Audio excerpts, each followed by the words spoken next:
はい、1999年12月に発売された、ドリームキャスト版シェンムー一章横須賀のゲーム実況いかがだったでしょうか。三郷さん、河合さんお疲れ様でした。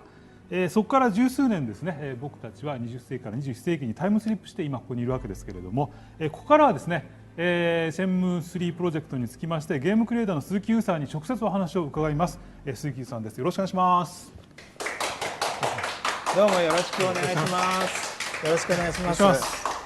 もうね、自己紹介も必要ないぐらいのね、世界の優ですからね。なんていうのかな、本当に僕このね数日間なんか驚いたり感動したりし続けてるんですけど、まずお聞きしたいんですけどね、シェンムー3の反響すごいですよね。そうですね。14年経って、ここまでまた反響になってすごい嬉しく思ってます。この状況なんていうの、ネットとか、もちろん後ほど聞きたいんですけれども、ね、すごなんかこんなにこのゲームを愛している人がね、世界中にこんなにいたのかっていうね、この感じね。そうですね。なんかこう署名運動があったり、数年前から、それで何万人も集まったり、いろいろそういうのは経験したんですけども、なんか。いろんなところに行ってもシェンムーシェンムーってよく言われて、だけど今回ファンの方がすごくビデオを作ってくれたり、いろんなことをしてくれて、ここまで深いところで思ってくれてたのかっていうのは再度また痛感してます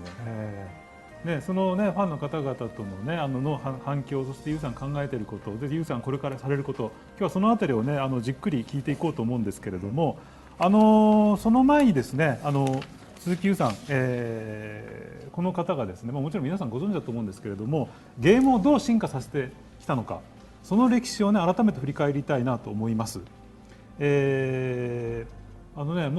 90年代しょっちゅうねインタビューこういうふうにさせていただいて本当にゲームが進化するたびに鈴木さんがいらっしゃって、で常に革新的なことをね、ゲームが 3D になるとかそういう時に常にいらっしゃって、でも今考えるとね、それが全て今スタンダードになっているっていうところが言えると思うんですけれども、そのあたりをねちょっとユウさんの個人史としてお聞きしていきたいんですけれども、最初にちょっと遡るんですけれども、まずなぜゲームクリエイターを最初目指されたんでしょうか。もうすごい80年代70年代。そうですね。最初でもゲームクリエイター目指してなくて、最初はやっぱり歯医者とかあと歯医者ダメになった後ミュージシャン目指したりして、で次はやっぱり将来性のあるっていうことでプログラムかなと思って、その中からそれは全てあれですか、学生時代ちっちゃい頃から歯医者さんとか、音楽もじゃあかなり真剣に、だから今もスコアとか平気でパッと読めますもんね。そんな読めないですけど、やっぱり音楽も好きで。でも学生時代から当時としては割とこうプログラム勉強するなんていうのは新しかったですよね。そうですね。横文字の職業がいいななんて思っちゃったりして、それでやっぱり将来性のあるものということでプログラムがいいなと思って始めたんですけども、最初はゲームのプログラマーっていうことじゃなかったんですけども、それでいろんな会社を面接している中でセガっていう会社を面接して、でその時セガが面白い会社だと思って決めたんですね。でちょっとセガに入られて以降、ゲームの制作を始められて以降の、ラインナップが、スライドで用意してあるので、ちょっと見てそれを見ながらお話したいと思います。最初にゲームを作り出されたのは84年からということですね。そうですね。入社が僕が83年なんですね。割とじゃあすぐ家庭用の SC1000 っていうね、セガさんの割と初期の家庭用ゲーム専用機向けに作られてたんですね、アーケード行く前にね。そうですね。アーケード行く前に1個コンシューマーですね。でもこれそのアーケードでもいけそうだっていうふうになりまして、アーケードのシッダウン筐体があって、その中にそのコンシューマーのボードを入れてアーケードバージョンも作ったんですね、これ。アーケードでチャンピオンボクシングっていうのはその後出たんですね。出たんです。でもね、なんといってもですね、もうセガというか、鈴木優と AM2 系の鈴木優という名前が世間に轟いたのはですね、本当にゲームセンターの風景をね、僕は本当にリアルタイム世代なんで印象あるんですけど、ある時からゲームセンターがね、ものすごい未来空間になっちゃった。この辺のハングオンから始まるね、体感ゲーム、そう、でサリアも入れていいと思うんです。アウトランダとかね、バーチャレーシングとか。この辺のなんていうのかな、なんて狙いというか、どういう発想でこの辺りのゲーム作り出されたんでしょうか。一つはゲームセンターっていうところが結構ネガティブなイメージが強かった時代だったんですね。なんか不良がたまり場になったり、やっぱり学生でタバコ吸っちゃいけないのに、そこで隠れてタバコを吸ってたりっていうことで、結構暗いイメージがあって、ゲームセンターのイメージをやっぱり変えたかったっていうのはあるんですね。ですから何でしょう、バイクがイメージがいいかっていうとまたちょっとどうなのっていう話もあるんですけど、いわゆるバイクにまたがってこう動かしたりして、体を動かしてでやる風景がゲームセンターのイメージをちょっとフレッシュな感じに変えるんじゃないだろうかとか、やっぱりもっと今でいうアミューズメント空間、ディズニーランド方向っていうんですか、流れの中でちょっとでもスタイルを変えてプレーする人の姿を変えていきたいっていう思いはあったんですね。実際に頃にね、ゲームセンターが暗くてね、学校に禁止されたりとか、子どもたちが生きづらい雰囲気の時にハングオンとか、あとアウトランとかね、もう本当に爽やかでね、気持ちのいいゲームで入ってきて、もうなんか一変しましたよね、空気が、ね、親子で行っても、あるいは本当に若い女の子が行っても楽しめるような場所に、ゲームの力で変わったみたいなところがあって、もうこう見るとあれですね、結構早い時期からCG というか、3D の特に CG かなり先取りされて。そうですね、CG 自体はバーチャレーシングから92年から CG のボードを使った本格的 CG になるんですけども、ハングオンからバーチャレーシングまでの間は中身の計算は全部3D の計算でやって、表示の部分だけが2D のボードを使ってやってたんで、今渡辺さんおっしゃってるように中身はね CG と同じことをやってたんですね。さっき実況の中でスペースハリアーとかってうまい具合に当時のね、2D のボードで 3D 空間作って、でもあれでそうかゲームっていうのは、なんかなんていうかな、記号論的にある世界を書き直して平面世界持ってくるんじゃなくて、まんま見たままの風景をね、遊べるんだっていうのを僕らは結構衝撃でしたね。そのままになっていくんだっていう。学生の時に 3D の勉強をしてたので、もうその頃にじゃあ 3D の CG の概念を。そうですね、学生の時は3D で建築の卒論をやってたので、その時にやっ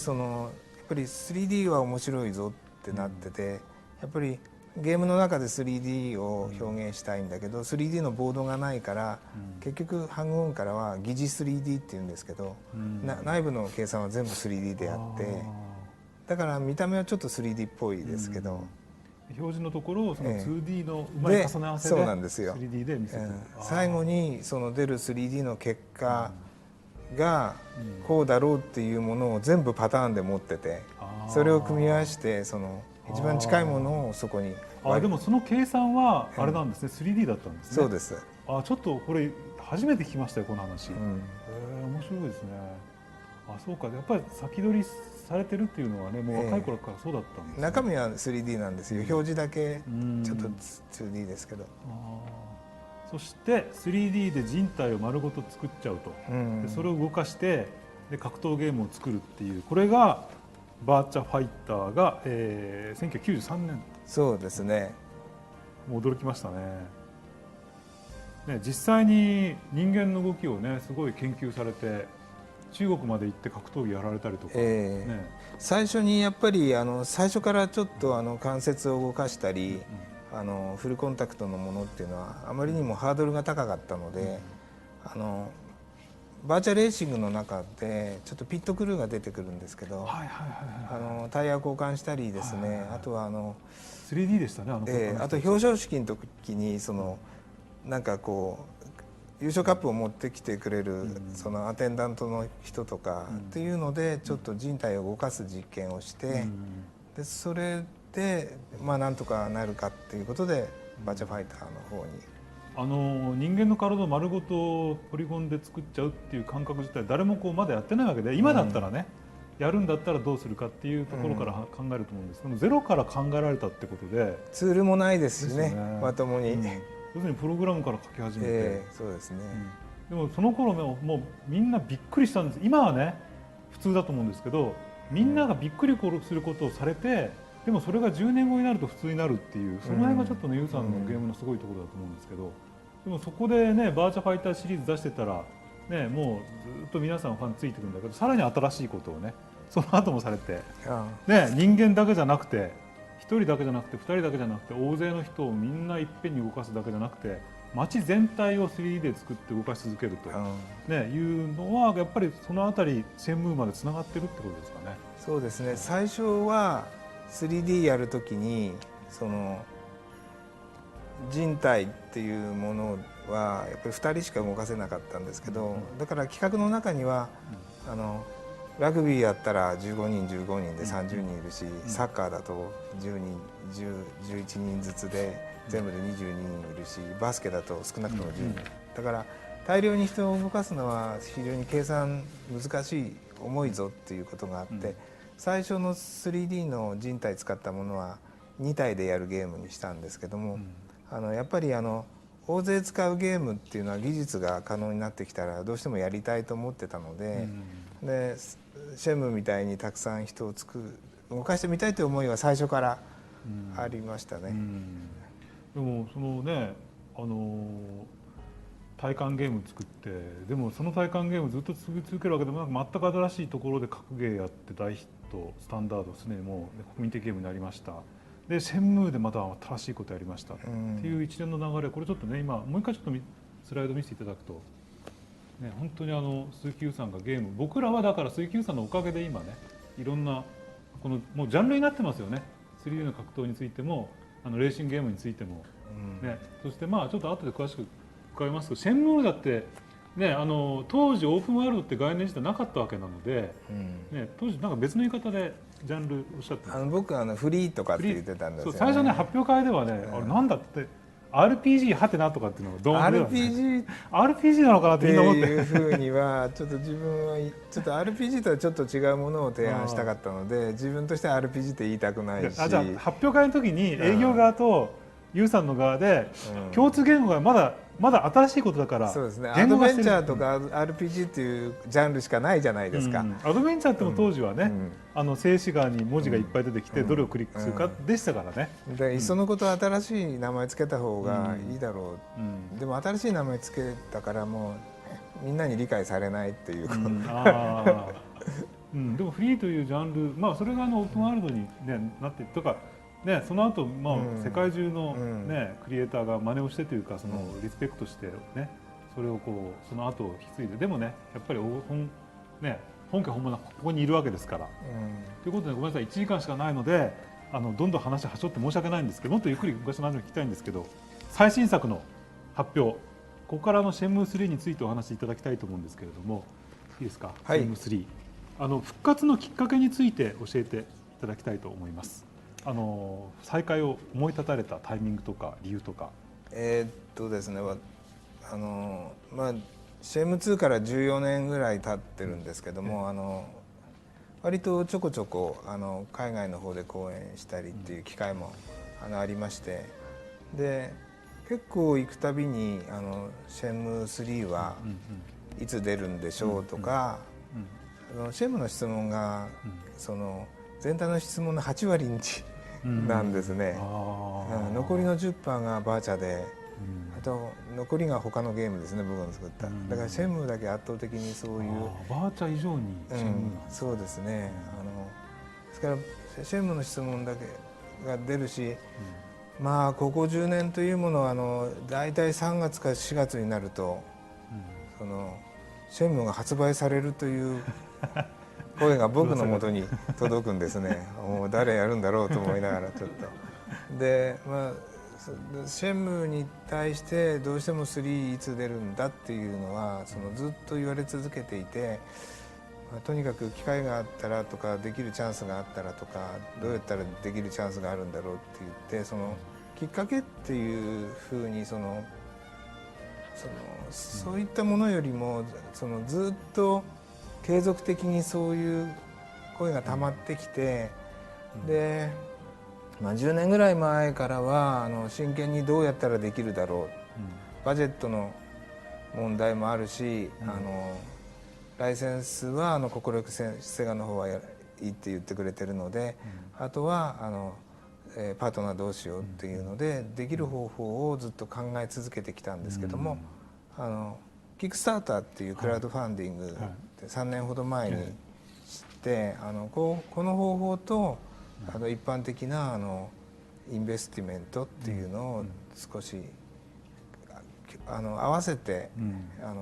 併用するとなんとかシェンムができるんじゃないかなと。最終的にはもう世界中のファン、もちろん日本のファンももちろんですけど、世界中のファンと一緒に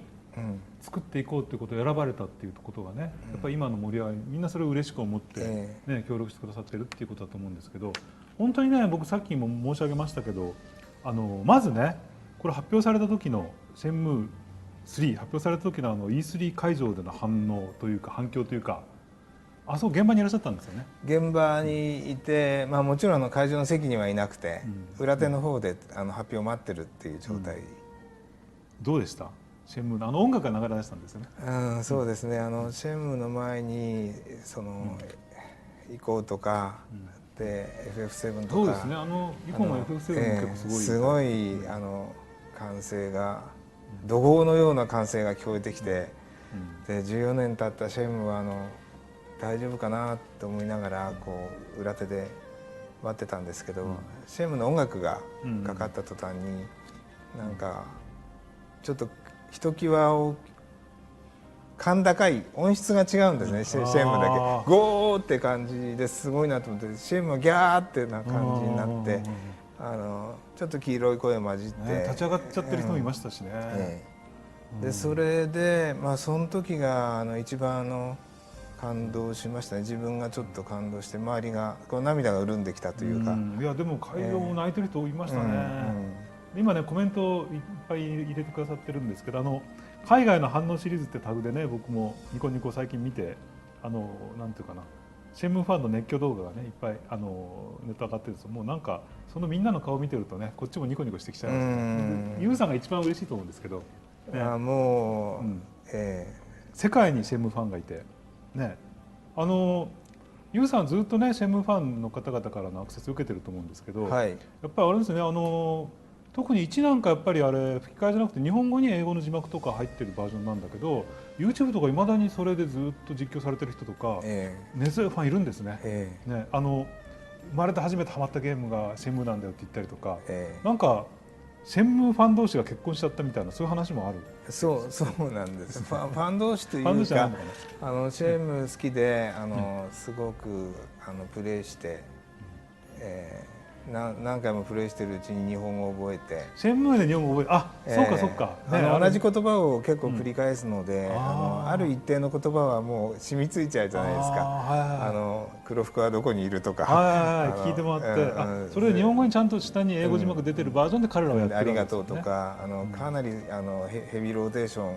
日本語するわけなので、日本語をそれである程度覚えちゃって、で日本語を使ってみたいということで日本に来て、それで日本で彼女ができて、日本人の彼女が、じゃあシェンムのおかげですね。その人がのぞみっていう名前で、これ運命だと思ってのぞみそれで結婚された方とかもねいるんですね。仲人でやってあげないとダメじゃないですか。いや僕が変に出て壊してもちょっとまずい。のぞみだったらね、それだけで好きになっちゃったかもしれない。それだけじゃないですけど、そうか結婚しちゃったんですね。のぞみさんと会って結婚されたっていう人もいて、嬉しい限りですけどね。ずっと皆さんね、でもねこれ今回こういう形でね出していただいて発表されて、本当にこの反響だけでも大成功だと言っていいと思う。本当おめでとうございます。ありがとうございます。でねちょっとその時のね話をもうちょっと聞きたいんですけど、復活の時に、スタッフの皆さんというか制作スタッフのね方々のタイトルとお名前も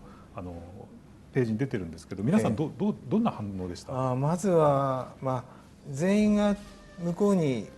ロスの方に行ってるわけじゃないので、例えば LINE とかメールとかで「おめでとうございます」とか「よかったですね」とかなんか中継を一緒に見てて興奮しましたとか、そういうのがどんどん入ってきましたね。あんなにすごいとはっていうのもちろんね、みんなそう言ってますね。もうみんなびっくりしてましたね。すごいし人気あるしね、継続的にみんなねいろんな盛り上がりあるって分かっていながら、あそこまでねみんな伝わるっていう。そうですね。まず歓声がひときわ大きかったっていうので、みんな安心したっていうのもあるし、やっぱり実況中継見た人の反応でみんな。ユウさんもあれですか、動画ね後で見たんですね。見てるといいでしょあれね。もう感動しますね。みんな本気で泣いてますよね。20分泣き続けた人がいる。なんか本当になんかね、世界中の人がなんかゲームユウさんきっかけにゲーム企画につながってるなって、みんななんか世界中に僕らと同じ気持ちの人がいるんだなっていうのをあれ見てるとジーンときますね。ゲームって素敵ですよね。14年経ってね、あれだけの反応をしてもらえるっていうのはもうゲーム以外にないですね、多分。なんか映画とか音楽とか小説ともちょっと違いますよね、ゲームって。やっぱり何十時間もかけてずっとこう、ですからグラフィックスの質だけとか音の質だけでいうと映画の方が優れてたりするんですけども、やっぱりゲーム何時間もかけてスピリチュアルな部分を染み込ませていったりっていうのがあるので、そういう部分はやっぱりすごいところがありますね。さっきもシェンムーの横須賀の実況を見てて、あの場所に行ったって感覚をみんなで共有できるんですよね。あそこにいたよねっていう、ずっとあそこで暮らしたよねっていう感覚なんですよね。僕も実況をちょっと先ほど少し見てたんですけど、やっぱりなんか何とも言えない世界観ですね。いやでもあれ見るとなんかね、なんとか懐かしいけど新しい昭和なんですよね。あの設定って1999年時点でもちょっと懐かしい感じで作られたでしょ。そうです。でもなぜか未来感があるんですよね。それが今見るともっとなんか強調されてて、であれを世界中の人がね、アメリカの人とかフランスの人がやってたっていうなんか不思議で、そこで同じような気持ちで楽しんだっていうのがすごい不思議。多分シェンムーの特徴の一つとしてはオープンワールドっていうのもあるんですけど、やっぱり文化とか日本人の信念とか考え方とか、そういったスピリチュアルな部分を真っ向からちょっと取り組んでたところがあるんで、そういうところが多分文化の違いを海外の方が面白いと感じてもらってるのかなって思って、で文化って古い時代の方がやっぱりテレビがあってインターネットがあって、どんどん情報が共有化されるとどんどん文化のどんどん障壁が狭くなってくるじゃないですか。で時手に入れられるヒアリングできる人たちって作ってる当時86年ぐらいまでの写真の資料とかドブ板の経営してる人たちの現役で残ってる人から昔話を聞くとか、そういった中であれ以上古くなると資料も話す人もどんどん少なくなるって、時代にできたちょっと一番古いリアリティっていうか、そういう取材においてですね、でそういうことだったんだと思うんですね、やっぱり。しかもさらにそれが後のそこからね90年代2000年代になっちゃうと、やっぱり辺も今の方がよほど綺麗になってしまって。そうなんですよ。ドブ板も今行くとまあ特徴がで酔っ払って寝てるなんか西松親父とかあんまりいなくなっちゃってるんですそうよね。ですね。なんかああいうのも含めていいなと思えるんですよね。ある意味味があって、あの時横須賀だと須賀のジョージとか、古いと横浜だと浜の陽子とか、その地名が頭について名前がぴょんとつくっていうちょっと情報のがネット前なんで平準化されてないんだけど、なんかアメリカの文化がちょっと入ってきたりとか、ちょっと粋な言い方とか、本目が木のなんとかとか、面白いのは中華街が南京町って呼んでたの、南京町の県とか、なんかちょっと面白いですよね。なんか平準化されてないんだけどコスモポリタンっていうか、すごいグローバルで、しかもそれがすごいそれぞれとんがってるんですよ。でもそういうのってね、なかなかあれですよね。その雰囲気って言葉に表せないから、なかなか残していけないじゃないですか。写真とかあっても思い出せてもこういうなんだって、それはゲームってね、それを空間ごとちゃんとセーブできるんですよね。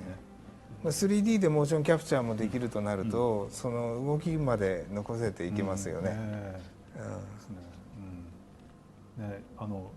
親の親父が夜酔っ払ったらどんな風に寝るんだとかって分かんないですよね。でもああいうところあったんですよ。ちょっと怖がって、ちょっとね行くの怖いような、でもなんか魅力のあるね日本の昭和の雰囲気ってあったんですよね。もうそれが世界にちゃんと作ればちゃんと伝わるっていうね。あとスタッフの皆さん今回はプロデューサーディレクターは鈴木優さんが務められまして、開発を音色さん、平井さんもまた先鋭的なゲームをずっと作り続けてらっしゃる有名なクリエイターさんなんですけど、優さんと平井さんずっとシェンム後もお仕事たまに会われたりお仕事されたりとかされたんですか？仕事はシェンムの平井君が独立してからはワイン仲間というか、ワイン好きなんですよね。一緒に飲んだり、仕事は直接してなかったんですけど、シェンムの話はやっぱり出るわけですよ。それでまあやるときは頼むぜっていう話はこの話が決まる前からは、で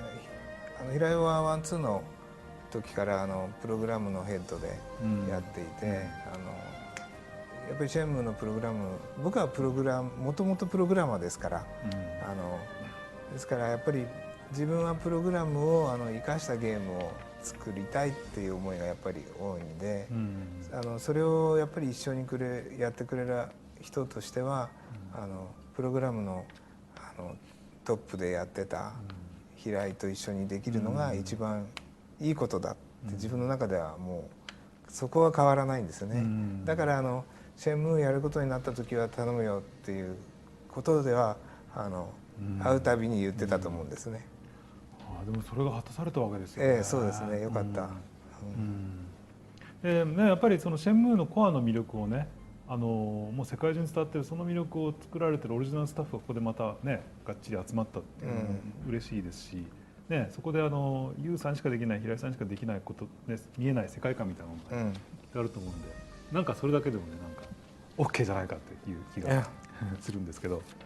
はい、でもすみません、どんどん時間が過ぎていくんですけど、できるだけたくさん聞きたいと思います。次にクラウドファンディングの成果につきまして教えていただきたいんですけれども、すでに皆さんご存知と思いますが、ユウさん今回ですね、開発資金をすべてゲームファンから募る形でプロジェクトを公開されていまして、改めてこのキックスターターという仕組み、どういうことかスライドを用意していただいてますのでご覧ください。すべてのゲームファンから募るということですね。間違えました。こんな形ですね。ちょっと読ませていただきますが、キックスターターとは自社のウェブサイトにおいて、クリエイティブなプロジェクトに向けてクラウドファンディングによる資金調達を行う手段となっています。資料的にはこれだけなんですけど、ちょっとページあれですね、リンクしていただけたりすると、後でちょっと、リンクいただけると、ちょっとそこを見ると分かると思うんですけど、本当にもう一回言いますと、すべてのゲームファンから資金を募りますということで、クリックしていただいてですね、キックスターターに登録していただいて、クレジットカードが持ってて大丈夫ですね。クレジットカードで、その時のもちろん応援の仕方みたいなバリエーションもですね、いろいろとご用意されているので、これ本当に最初は5ドルから始まってですね、29ドル、60ドルで、100ドルになるとパッケージ版とかもろもろ、これちょっとページを開いて見ていただくといいと思うんですけれども、でね、ちょっともっと応援したいよって方はね、鈴木優さんのサイン付きイラストがもらえるとかですね、あとね、もっといくとですね、オリジナルのね、革ジャンとか、あとあれですね、ディナーペア券、これも売り切れちゃったのかな、ね、まだモナコが残ってます。そう、1枚残ってるんですね。さっきちょっとあれなんですけど、今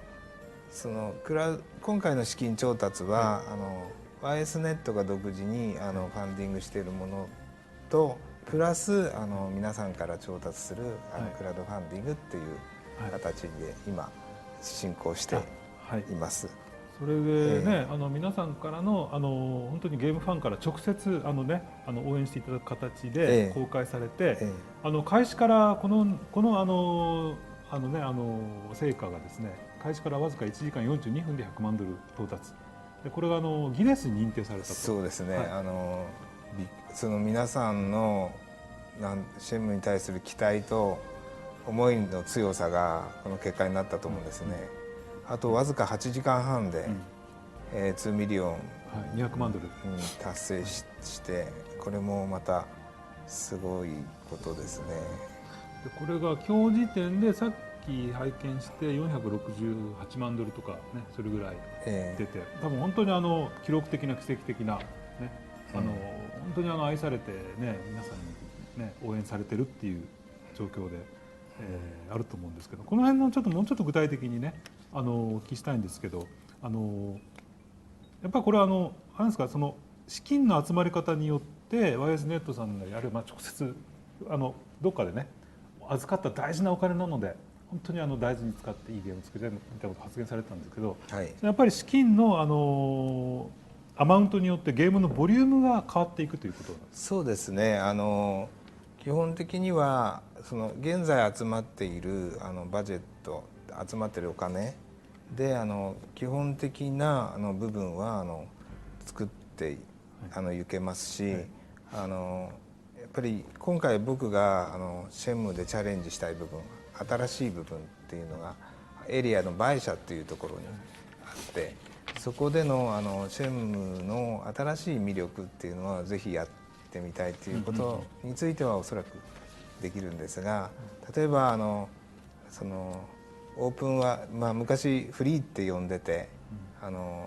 シェムの一つの特徴としては選択肢の広い形の、オープンワールドライクな、その中で何にでもこの空間の中で何でもできちゃうっていう、好きなことできちゃう。やはりそこのボリュームについては、やっぱり予算が多ければ多いほど広げていけると。で最低限のことはもちろんできるんですが、これからシェム、先ほど言ったようにギネスが出たり、皆さんのおかげで何個かの奇跡を達成してるんですが、やっぱり残りもうキックスターターも、6日を切った状態になってきまして、あとその目標10億円っていうところ、10ミリオンダラーっていうところを目標にして、ちょっとでも皆さんの一番期待している部分でもあるオープンワールドっていうのを充実させたいなって考えているんですね。で皆さんの協力によってまた奇跡が起きることを信じています。もうクラウドファンディングが成立しました、ギネス乗りました、いくつかの奇跡がありますけど、これはね今ね実はユウさんってなかなかこういうアピールをしてくれないのでみんなに今言わされてるんですけど実のとこね今日は本当さっき打ち合わせでねもうみんなすごい出してくれて、本当お小遣いね少ない中貯めて全部出してもうありがたに出してくれてる人もいて、もうありがたくからもうねそれで今日はありがとうっていう番組にしましょうっておっしゃったんですけど、いやその前にね僕らが1000万ドルあればここまでいけるみたいなことをどっかのインタビューちらっとおっしゃったのを僕ら見てね、じゃあせっかくこんな番組やるんだったら、ね、5億と言わず10億ね集められるようなねちょっときっかけになれると嬉しいなと思ってユウさん行ってくださいねってさっきちょっと無理やりね、本当だからもうみんなもうねファンの方々いっぱい出したと思うんですけどね、1000万いけばユウさんが思ってる本格的なオープンワールドゲーム、オープンワールドフリーのね進化系のオープンワールドある部分こう見せることができる。できればね日本から世界を制覇するオープンワールドゲームというか、フリーのゲームフリーゲーム 3D のねリアル空間ゲームをね作ってもいただきたいので、ちょっとファンのみんな自分で出すっていうよりも友達にも巻き込んでね、こんなゲームあるからちょっとね応援しようよみたいなことを広めてねツイートしてね、ちょっと2ちゃんにもちょっとスレッド立てていただいてですね僕も出しますよ。出しますよ。もうありがとうございます。ありがとうございます。やろうよみんなね。ね、ユウさんが作ったゲームジャンル、新しく作ったゲームジャンルで今ね世界で大ヒット作品がいっぱい出てるんだけど、やっぱり大御所ね本家本物が動き出した、しかもねゲームファンと一緒に作ろうっていうねこういうチャンスができたわけなので、ちょっとこれはね3つ目の奇跡をねぜひ一緒にね、やっていきたいし、あとねもちろんいろんなところからのサポートも出てると思うんですけど、某社さんぜひね、それはもっと大きなお金をね出してねいけば、これはね日本の文化ゲーム業界にとってもすごく大きなことだと思います。もうちょっと具体的にすみません喋りすぎました具体的なシェンム3プロジェクトについていろいろ伺いたいんですが、ゲームのコンセプトにつきましてはね、先ほどの特設ページ、あとねキックスターターのページとか含めまして動画とか資料公開されてますので、まだご覧になってない方はぜひねいろんな動画が上げられてますよね。リアルタイムで、動画上げられてますのでご覧いただきたいんですけれども、改めてどんなゲームになるかもうちょっと詳しく教えていただきたいんですけど、テーマとかあと今回の設定とか物語とか、そのあたり教えていただけますか。今回はシェンム2の終わりがハッカソンっていうそのケイリンのその山水画の綺麗な地域のところでちょっと終わっていて、シェンファの家で終わってるので、その続きでハッカソンの本格的な探索から始まります。で、今回はその山の中から始まることもあって、シェンム2では香港の街どっと広げていったんですが、一つはやはりシェンファと2人っていう時間も長くなるので、もちろん新しいキャラクターもたくさん出てくるんですが、その2人を深く描いていくっていうために新しいちょっと選択の会話システムとか親密度とかっていうパラメータを持ってとか、キャラクターパースペクティブとか、分かんない名前いっぱい並んじゃってますけど、新しい試みがたくさんされています。でもう一つのエリアはやっぱり皆さんオープンワールドみたいなところを望んでいらっしゃる方が多いので、長部っていう町でそれを実現したいと思ってます。で大きく3つのエリアがあって、3つ目がバイ社というエリアで、実はこのバイ社の中に今回僕がやりたいことが結構たくさん入っていて、なかなかちょっと新しいことなんで少しお伝えしにくいんですけども、簡単に言うと、三国志っていう中国の有名なやつあるんですが、そこに中国の古典的な戦法とかいろいろなことがあって、ちょっと三国志ライクに籠城戦っていうのをちょっと考えています。シェンファの親がシユモンの方にさらわれたり、鏡の行方がシェンファの親がさらわれていったところに一致したりすることで、シェンファとリョウの目的が一致してきますから、そこで敵のアジト城みたいなところを攻略していく感じで、みんなでそこに乗り込んで籠城して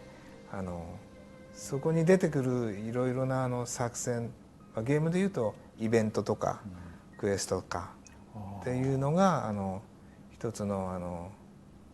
三国志でいうそのいろいろな計って水の計やらいろんなその古典的な戦法になるんですけど、三国志知ってる方はちょっとニヤッとするようなものがシェンムーの世界に合わせた形イベントで展開されるっていうことなので、これでちょっと新たなシェンムーの魅力を感じていただけるといいなと思ってます。今回もものすごい新しいことを実はね考えられてるっていうね、ちらりとハッカソンから2番目のエリア3番目の売社までは今回入る、入ります。で主にやっぱり頂部っていうところがオープンワールドなので頂部を充実させることとか、ハッカソンっていうところについてもそのボリュームを上げていくとか、そういうことでやはりそこがちょっと結構バジェットに結局ねその辺りのオープンワールドの作り込みってこれは精神論じゃなくて実際に資金と比例するところが、ね、これあるんで、これやっぱちょっとお金集めていただいてて、応援していただいて、そうですね、なんか友達の方とか、おそらくキックスターターやってるよっていう話自体がまだ知らない方もたくさんいるかと思うので、友達の方とかにちょっと教えていただいたり、最後盛り上げていきたいと思ってますから、皆さんちょっと応援していただいて、あと中国のね三国志にのっとってこの戦法で多分こんなふうになるのかなと妄想が広がりますけど、今回そういう文化も入ってくることでね、もちろん海外の世界中の方ね、中国のね大金持ちの方々とかどうですか、爆買いどうですかね。ぜひ、渡辺さん決してね三国志って言われるとすごく難しくなりそうなイメージがあるんですけど、難しくはないんですよ。シェンムーっていうのは例えばバーチャファイターと比べると、そのタイミングゲームではないので、僕は思考型ゲームとして、QTE でもやるたびにだんだんこうそのプレイヤーのその反応に合わせて緩くなったりして、基本的には誰でも遊べるような形でシェンムーっていうのは考慮されているので、誰でも遊べるように。三国志と言われてね難しそうに考えられるかもしれないけど、そういうことはないので、ちょっと新しいシェンムーをねぜひ遊んでいただきたいなって思いますね。あとねずっとみんながね街のシェンファについて結構じゃあ今回はかなりしっかりと描かれるっていうのをとうとうシェンファの時代が来たぞという、ずっと最初からねでもその期待できるし、あとねさっきちらりと言葉が出て言っちゃいけないこと言っちゃうかもしれないけど、キャラクターパスペクティブなんとかでしたっけ、なんかそういう新しいシステム、その人間関係とか人間のね振る舞いについてもそういうなんか作り込みというか新しいアイデアが。そうですね、キャラクターを例えばプレイヤーキャラをちょっとチェンジできるシステムを考えてるんですが、やっぱりそういうゲームも中には今までもあったと思うんですが、ちょっとそういうのとはちょっと毛色が違っていて、やっぱりキャラクター設定とかキャラクターの性格とかによってその量だったらこういう行動範囲をプレイヤーが選ぶんですけどね、こういう範囲に限られる。でも連だったらおそらくここまでの範囲は量は絶対選択しない行動があるだろうって、言動だけではなくて、でシェンファだったら女性であるがゆえにこの選択肢はないだろうとかで、男は絶対ここは選択しないだろうっていう選択肢で進んでいくので、その何でしょう、セリフがちょっと違ってるんじゃなくて、性格によって全く違う感じになっていくっていう部分をそれぞれの際立った性格の面白さを、でキャラクターの個性っていうことだけじゃなくて、基本的に男と女の考え方の違いってどっかでなんかこうクスッとくることがあったり、そうだよねみたいな話がちょっとあるじゃないですか、男同士でも女同士でもあるかと思いますが、そういったその日常的な楽しさっていうのも魅力として入れていけたらいいなと思いますね。楽しみですね。結構やり込めそうですね。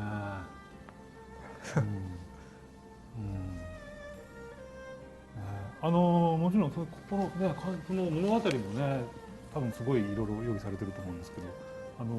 そういう意味ではね、いろんなキャラクターのアクションなんかも含めて、なんかちょっと亮のジャンプについて質問に答えられてましたね。亮ジャンプするっていう、今回そういうなんかアクション的な進化もやっぱり山登ったり、こう崖をよじ登ったりみたいなアクションシーンあるんですかっていう多分ご質問だと思うんですが、入れる予定ですね。キャラクターね、そういうふうにもちろんね、単なるアクションが増えるとそれによって描かれるキャラクター像がねさらに際立ってくる。きっとね、それがね、女性キャラとまた別のフォークリフトってねやっぱみんな来てあれですか、ちょっとごめんなさい、こちらユーザーの皆さんからね、いろんな質問入ってる。今こういろいろ届いてくる質問ってどんなことが多いですか？やっぱり一番多いものは次のストーリーどこまでとかどうなるんでしょうっていうのが第一位で、第二はオープンワールドが、もう先ほどお答えしたんですが、オープンワールドどの規模になるんでしょうかとか、再現されるんでしょうかと、3番目がなんかフォークリフトやっぱそうなんだ。これなんで突如そういうレベルの話の中にフォークリフトが、なんでフォークリフトがこんだけ世の中に人気があるのか。今回どうなんでしょう、フォークリフトは。ちょっと困ったな、なんとかしてフォークリフトストレッチボール入れましょうか。なんとかフォークリフトを入れるね。入れるストレッチボール作りましょう。正直言うと今の規模の、先ほどオープンワールド的な遊びを用意しようと思ってる町が長部っていう2番目の町になるんですけど、やっぱり長部の今のサイズ、今予定してるサイズではもう基本的なもちろん遊び、クエスト、イベント、ミニゲームなんかも用意はしているんですが、今の規模のいわゆる港町なんですね、長部っていうところが。今の規模の港町で大型客船来るわけでもなく、そこに荷運び用のフォークリフトがあるのはちょっとボリューム的にちっちゃいですね。で、長部がでかくなればですね、フォークリフトを置けるんだけど、それは予算に比例するね、フォークリフトをちょっと人質にとってあとね500万ドル、ね、やっぱり実際のゲームの中にフォークリフトを置きたいじゃないですか。あとはギリギリで考えて、じゃあゲームセンターみたいな、長部の町の規模でいうと敵屋っていうゲームセンターっていう名前つけるほどのでかさじゃないですけど、87年か88年っていう設定で多分やると思うんですが、88年に長部の敵屋にセガ社の新型ゲームフォークリフトレースが供給されましたみたいな話にするか、できればゲームの中のゲームで出るよりは実際のゲームの中に出た方がいいかなちょっと思うので、可能性ありと、応援しましょうよね。ありがとうございます。せっかくなんでこの流れでちょっと皆さんからの質問をね、コメントね、ゆうさんに質問おありの方は今書いてますよ。これをすごい量ですね。読むのがちょっと大変ですね。読み切らないぐらい早くて、セガって名前が出て、またガチャは出ますかとか、セガって名前が出て嬉しいとか、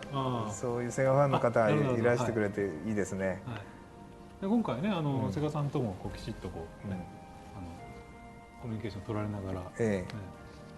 お寿司って好きって書いてありますけど、僕は好きですよ。松風くんのキャスティングはあって、松風くんにはまたお願いしようと思ってます。はいはいはい、いいですね。早くて読めないですね。すごい量ですね。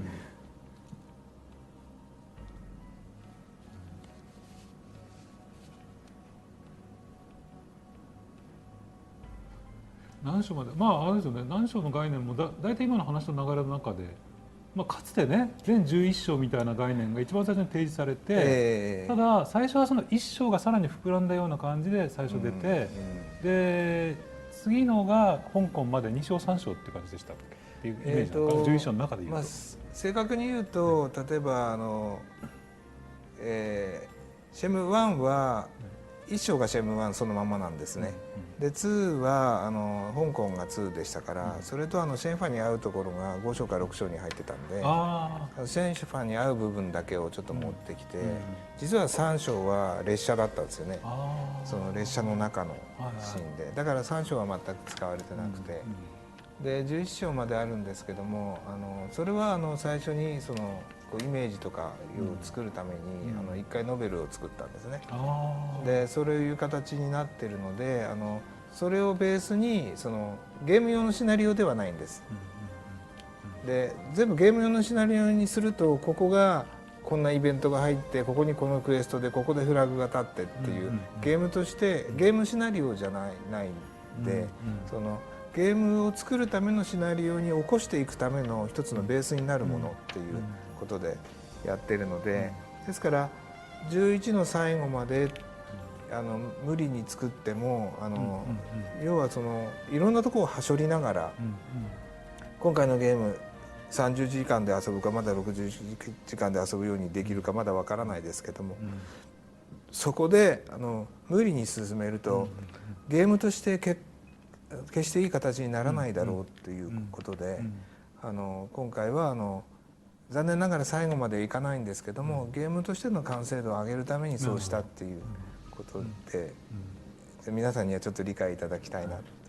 さっきの話でね、大体イメージは分かったんで、結構なボリュームがね、3つの村でオープンワールドあり、ね、ちょっと新しい、完全に新しいチャレンジもありと。チャイは出ますか？出てます。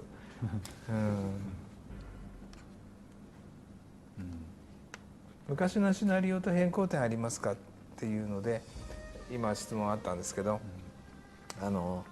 昔のシナリオはその先ほど説明した通りベースになるストーリーがあるんですが、ゲームに置き換えるときに例えば今回の場合は例えばエンジンをこれにするとか、バジェットがどれぐらいをとか開発期間が誰とかっていうことによってゲームの内容をある程度こう変更しなくちゃいけないじゃないですか。そのプラットフォームがなんでということも含めて、ですから結構シェム3っていうだけで5つぐらいゲームの構成があったりして、で今回その一つの構成の中でもストレッチゴールっていうキックスターターに合わせるためにバジェットに応じて何段階かあるっていうので、実は複数あるんですね。で今回用に向けて一番自分の中で適すると思われるものを用意したつもりなんですね。でもそのあたりもね、多分これからもちろんサイトの方も更新していかれると思うんで、ちょっとずっと皆さんね、ワクワクしながら、もう一つちょっと質問僕ちょっとキックスターターのストレッチゴールにちょっと言ってみてもいいですか？はい、お願いします。さっきちょっと今の段階のキックスターターの資料が途中で挟み込みであったので、ちょっとそれをお渡しして見ていただきながら、今こんな感じなんです。ありがとうございます。ストレッチゴールっていうのが今キックスターターのページ見ると日本語がまだ全部英語で、これごめんなさい、違いましたね。全部英語でちょっと読みにくいかもしれないんですけども、写真の絵みたいな資料もあるのでそれで予測していただいて、であとは更新ちょっと遅れてるんですがシェムドットリンクっていうところにワイスネットの方で運営しているそのキックスターターと連動するページがあって、そこで日本語が載ってます。でただ英語の方が先に対応していくので、その対応がちょっと遅れ気味なんですが、そちらの方もちょっと見ていただくとリワードの件ちょっと確認できると思います。リワードのページもあるし、だからおいくらね応援したらこんなことがこんないいことありますよって特典のページもあるし、あとそのストレッチゴールっていういくらまで集まったらここまでゲームのボリュームとかね、で作りますよっていうね。もちろん今ねもうすでにゲームを作るってことは達成してねされてるんですけど、その後ねどういう広がりがあるかっていうのもまとめられているので、100ドルから自分のクレジットが出るようになったり、600ドルぐらいでゲーム内にあなたの顔名前がきちっと出たり、あと似顔絵が出たり、あなたの顔がガチャガチャのキャラになって登場したり、でそういうのもちょっとガチャガチャがいくらでしたっけ？ガチャガチャが700ぐらいで似顔絵が700ドルぐらいで似顔絵が出たり、ちょっと高いですけど敵キャラになってですね、まあこれはここまでちょっと今まで言ってなかったんですけど、バイシャの中で結構敵の結構バトルで相手になるような結構重要なところに自分の顔で出られるんですね。いいっすね。自分で自分を殴る羽目になっちゃいますけど、でもなんともちょっと自分で自分を殴ってやっつけないと先にゲームが進んでいかないというちょっとジレンマがあるかもしれないですけど、葉っぱを加えさせてくださいみたいな希望いけますかね？希望出してください。葉っぱぐらいならなんとかなる。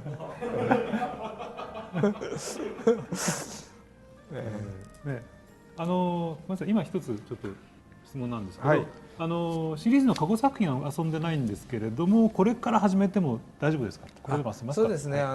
今回過去の作品知らなくても簡単なちょっとプリビアスストーリーみたいなものが分かるようなフラッシュバックのものを入れることになっているので、それを遊んでもらってそこが含まれているので、遊ぶというよりはそこを見ていただいて続けられるようになってます。でもちろんそれ全くそこをパスして進んでも大丈夫だと思います。遊べるようになってると思います。だから若い皆さんもねこの伝説にね今から参加するってどうですかね。で逆に言うとねシェンム世代の皆さんは若い子にねこのシェンムの魅力をね伝えてね広げていきましょうよ。ね、僕の稲さん出して、稲さんに電話かけられるようにしたいと思います。いいっすね。ね稲さん元気だといいな。そういえば一応稲さんっていう声もちょっとマニアックな方もいるのでその路線のマニアックな、稲さんとツーショットで、そのくっついて稲さんツーショットの自分の顔の入ったガチャの景品になれる権利っていうのもあります。いいっすね。望みばかりでなく稲さんもちょっと考えておきましょう。それガチャで出る、一生ガチャやってますね、自分が出るまで。そう稲さんファンも多いんだよね。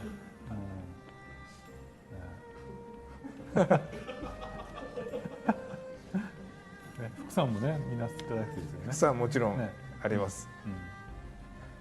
そうコンプしたいですね。お小遣いくれてっていうなんか質問マジである？何か稲さんまだ生きてますから大丈夫ですね。稲さん結構ね最初ボコボコになってもすぐ元気になってましたから結構ね生命力強いですよね。な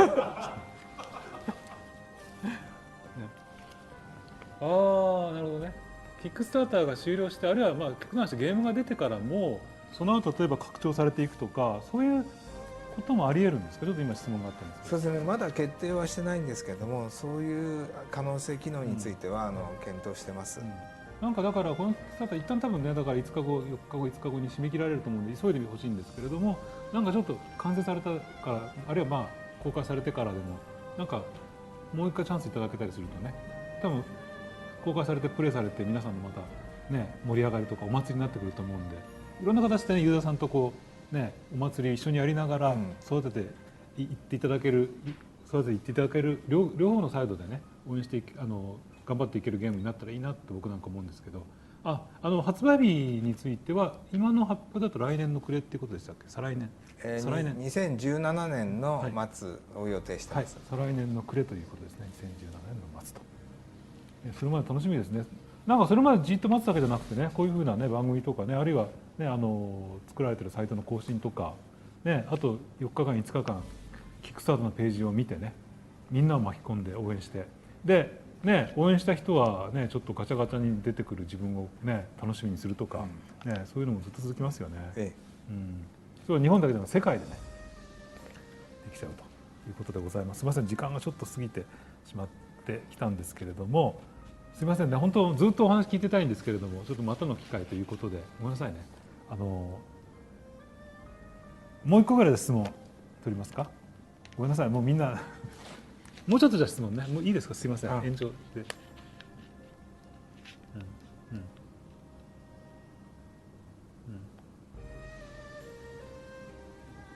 原崎が人気ですね。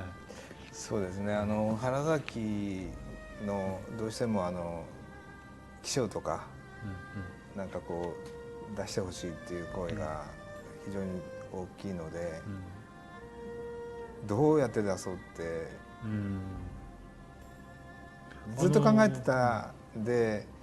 とうとうテレフォンカードという国際テレカというそのアイディアが出て、のぞみに電話した時にその昔のイメージがダブルみたいな、そういう出し方ならまだなんとかなるだろうっていうことで今考案して、その時代に国際テレカがあったかどうかっていうのは皆さん追求しないでくださいね。その懐かしのゲームっていうよりもずっとリアルタイムで原崎さんっていわゆるね美少女キャラクターとしてゲームの世界でずっと人気ですよね。やっぱりなんかアンケートとか取ってもあれでしょ、人気上位に入ってきたり。そうなんですよね。良かったです。それは。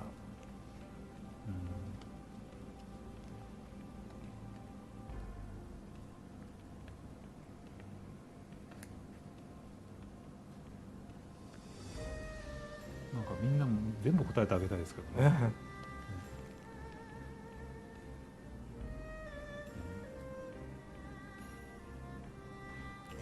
世の衣装を変えたりできますかっていうのがありましたけど、変えたいですよね。変えるシステムをきちっと入れたいですね。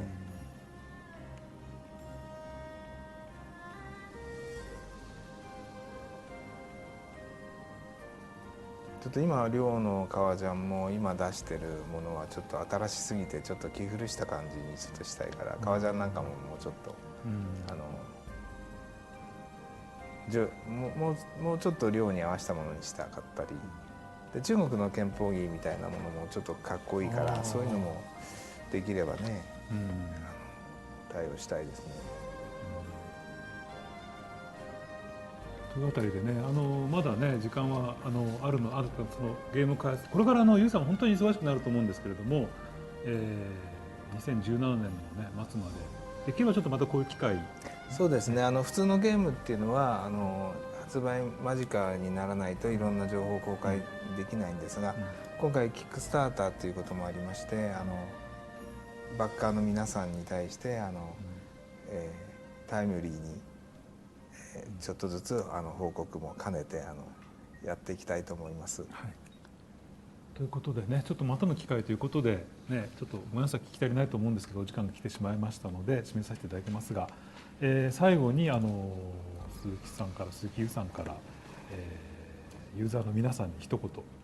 特にバッカーの皆さん、これから応援しようという方々に向けてですね、世界のセムファンの方々に向けて一言お願いいたします。はい、キックスターターのキャンペーンも残り6日を切りました。皆さん友達の方にキックスターターをやってること自体をまだ知らない人たちもいると思うので、ぜひ皆さんの友達にも今シェンムーのことやキックスターターのことを教えてあげてください。シェンムーがまた少しでも皆さんの思いに近づくように、皆さんの応援これからもよろしくお願いします。ありがとうございます。本当に今日はありがとうございました。本当にねシェンムーが、ね、シェンムー3が出るということだけじゃなくてですね、このキックスターターというシステムを使って人気作品の続編を作るというね、その新しい試みがもう成功している、みんなの応援でゲームが成立するっていう。そしてね、でも何よりもね、僕は鈴木優さんがまた新しいことをね、実はとんでもなく新しいことを過去のね続編っていうだけじゃなくて新しいことを考えられているということも今日の放送の中でお話しいただいて本当にワクワクしました。また何かきっかけがありましたときにはですね、ちょっとゆうさん本当に忙しくなると思うんですけれども、ぜひニコ生僕もお手伝いさせていただきますのでお話していただけるとありがたいと思います。ということでまたお会いできる日を楽しみにしたいと思います。ありがとうございました。ありがとうございました。さよなら。